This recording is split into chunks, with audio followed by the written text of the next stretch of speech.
Hello, everyone. Welcome back to English in Real Life.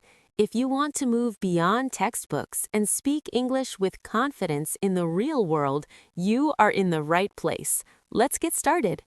Hi, dear students, and welcome to the English in Real Life channel, the spot where mastering English is simple and enjoyable. I am Sophia, and here is Jake. Hi, Jake. How are things going today? I am doing fantastic, Jake. It is a bright, beautiful day outside.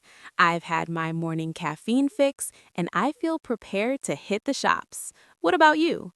I am feeling top-notch as well. I ate a healthy breakfast, so I'm bursting with energy. And frankly, I'm thrilled about today's subject. It's something highly useful. You are right.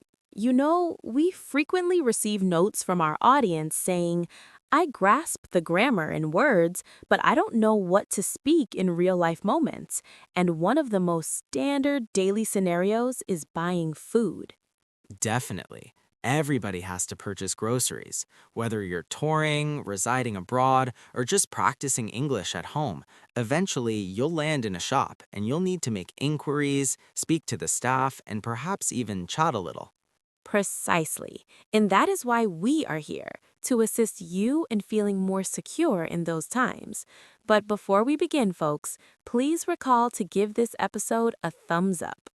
Yes, just hit that like button. And if you're new, greetings. We're glad you discovered us. Ensure you subscribe to the channel and send it to your pals. Studying is better when you do it together. Totally agree. And one other thing, don't just listen quietly. Attempt to vocalize the phrases you hear now. You can even pause the audio and practice aloud. That's the ultimate method to make the language stick. Yes, Sophia, are you set to do some shopping? Oh, absolutely. I have my checklist here. Let's go get some bread, milk, and perhaps a few treats. Splendid. Then let's bring our listeners along and observe what occurs at the supermarket. Jake, when you go food shopping, what is the initial thing you normally say when you walk into the market? Ooh, nice question. Normally, I say something like, "Pardon me, is there a shopping basket?" Or, "If I require a buggy, where can I find a trolley?" That's helpful. I usually ask, excuse me, where are the baskets located if I don't spot them immediately? Exactly.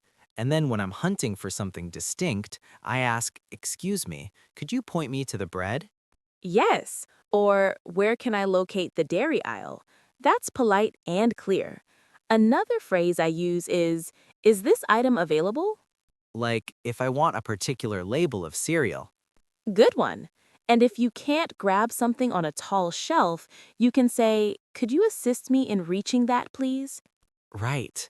Oh, and when picking fruits or veggies, I frequently ask, "What is the price per kilo for these?"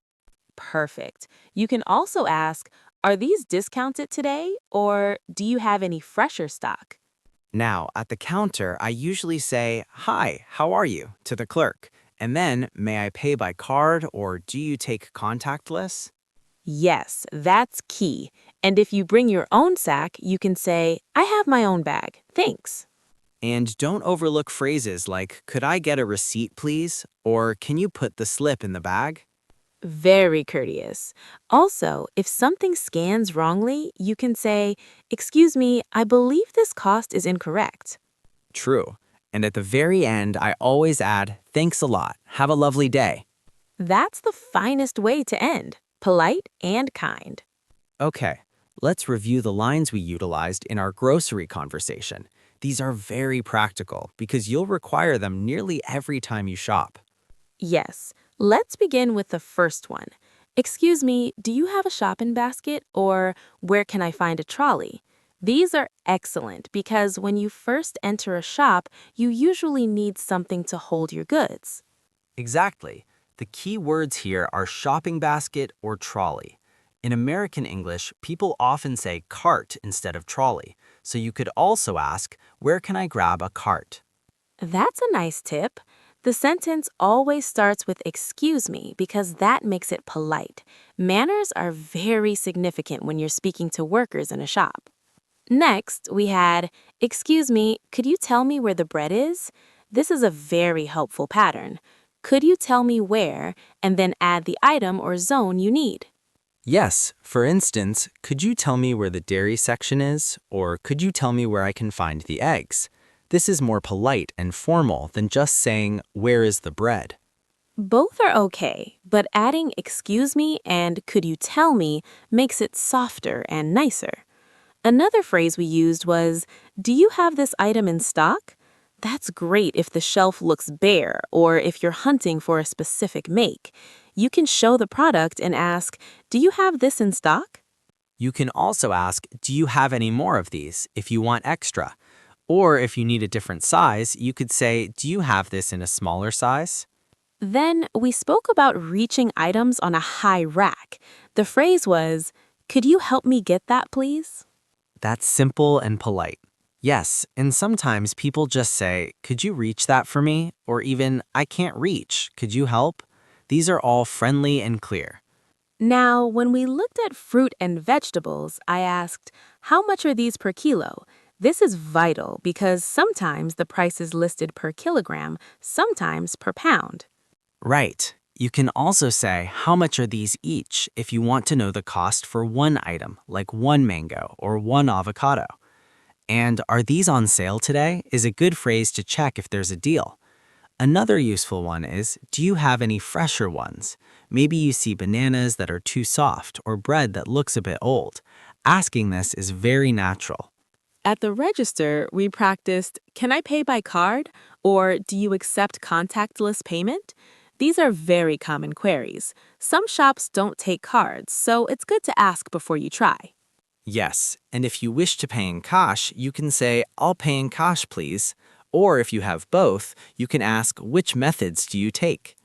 Don't forget about bags. Many shops charge cash for plastic bags. If you have your own, you can say, I have my own bag, thank you.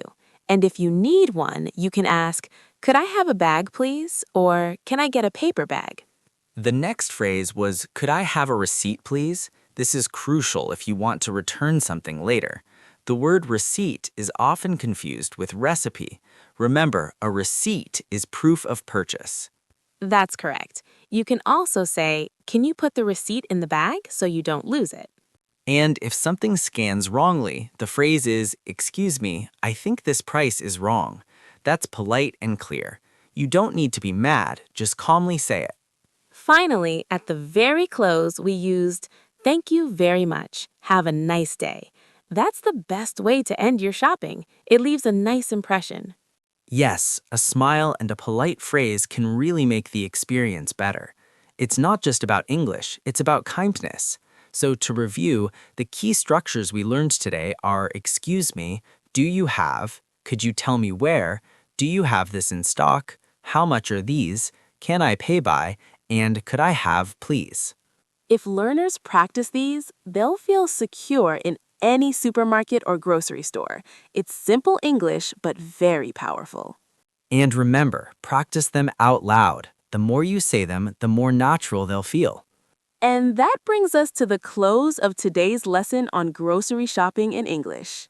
Yes, we really covered a lot of useful phrases, from asking for a basket to finding items to paying at the register. Exactly. These are everyday phrases, and the more you use them, the easier they'll become. Remember, don't just listen once. Go back, repeat the phrases, and try speaking them aloud. You can even practice at home, pretend you're in a store, or practice with a friend. That's a wonderful idea.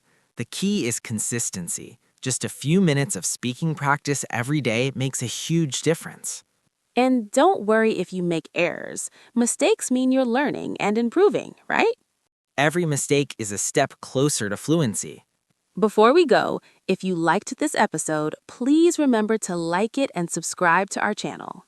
Yes, and share it with your friends who are also studying English. It really helps our community grow.